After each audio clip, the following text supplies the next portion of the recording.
laptopkey.com. Let's install the regular size key. Gently align the retainer clips so that they catch the metal hooks on the keyboard.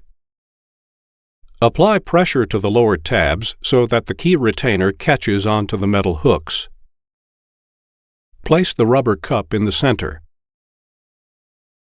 Place your keyboard key on top of the retainer clips. Press down to attach the key.